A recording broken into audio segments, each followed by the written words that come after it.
चैत्र कामदा एकादशी 20 उपाय 19 एप्रिल कामदा एकादशी शिवपुराणात सांगण्यात आले आहेत. नंबर 1. जर तुमच्या वैवाहिक जीवनात अडचणी येत असतील तर कामदा एकादशीच्या दिवशी भगवान विष्णूसमोर हळदीच्या 2 गाठी अर्पण करा. असे केल्याने तुमची समस्या लवकर दूर होईल. नंबर 2. कामदा एकादशीच्या दिवशी गरजू लोकांना हरभरा डाळ आणि मिठाई दान करा. असे केल्याने तुमच्या जीवनात आनंद येईल. नंबर 3. जर तुम्हाला जीवनात प्रगती करायची असेल तर कामदा एकादशीच्या दिवशी ओम नमो भगवते वासुदेवाय या मंत्राचा 108 वेळा स्पष्ट जप करा. नंबर 4. भगवान विष्णूसह देवी लक्ष्मीचा आशीर्वाद मिळवण्यासाठी या दिवशीच्या पूजेमध्ये भगवान विष्णूला पिवळ्या झेंडूची फुले अर्पण करा. नंबर 5. कामदा एकादशीच्या दिवशी भगवान विष्णूंच्या मंदिरात मोराचे पंख किंवा मुकुट अर्पण करा. असे केल्याने तुमचे दुःख दूर होतील आणि तुम्हाला सुख समृद्धी मिळेल. नंबर 6. भगवान श्रीकृष्णाला चंदनाची माळ अर्पण करा. यानंतर क्लीम कृष्ण क्लीम चा 11 वेळा जप करा. अर्पण केलेल्या चंदनाची माळ आपल्याजवळ ठेवावे. पापांचे प्रायश्चित्त होईल.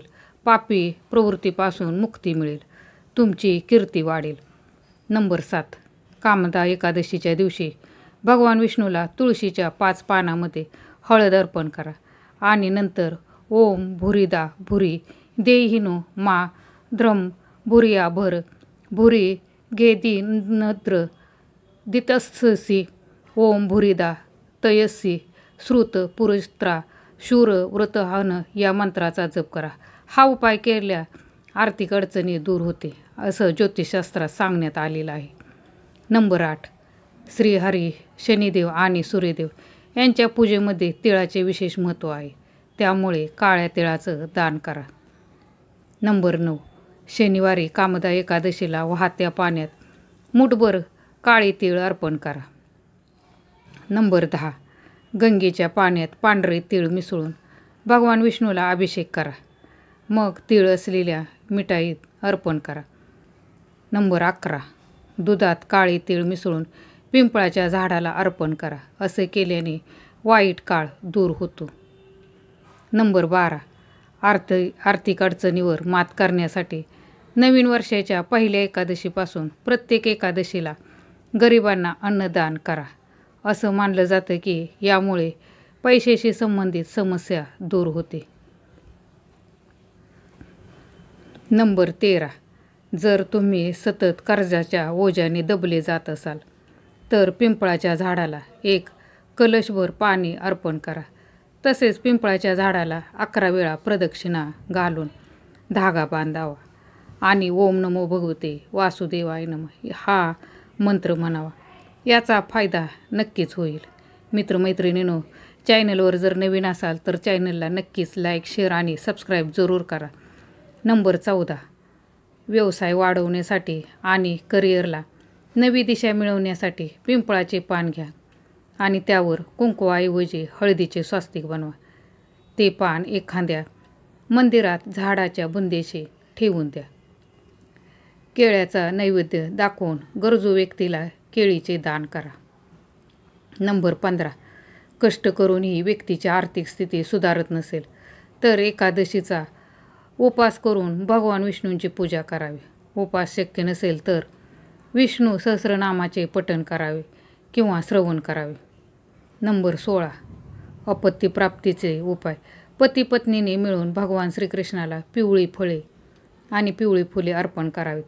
संत गोपाल मंत्राचा किमान 11 वेळा एकत्र जप करा. अपत्य प्राप्तीसाठी प्रार्थना करावी. पती पत्नीने फळाचा प्रसाद म्हणून स्वीकार करावा. नंबर 17.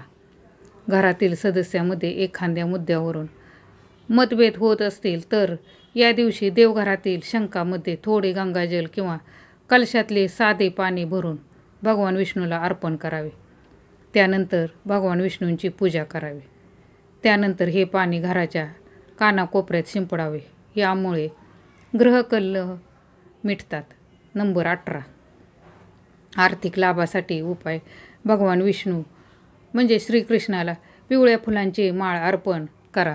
त्यानंतर ओम ह्रीं श्री लक्ष्मी वासुदेवाय नमः चा किमान 11 वेळा जप करा. आर्थिक लाभासाठी प्रार्थना करा.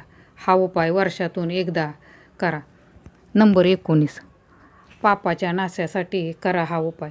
भगवान विष्णू श्रीकृष्णाला चंदनाची माळ अर्पण करा. त्यानंतर स्वच्छ कृष्ण शुद्ध चा 11 फेऱ्या मारा. तुमच्या नावाची कीर्ती वाढेल. नंबर 20, पितरांना प्रसन्न करण्यासाठी हा उपाय आहे. एकादशीच्या दिवशी संध्याकाळी किंवा रात्री भगवान श्रीकृष्णासमोर बसा. त्यांना पिवळी फुले आणि चंदन अर्पण करा. त्यानंतर गीतेच्या 11व्या अध्यायाचे पठण करा. पितरांच्या आत्म्याला शांती मिळेल. भगवान विष्णूंची प्रार्थना करा.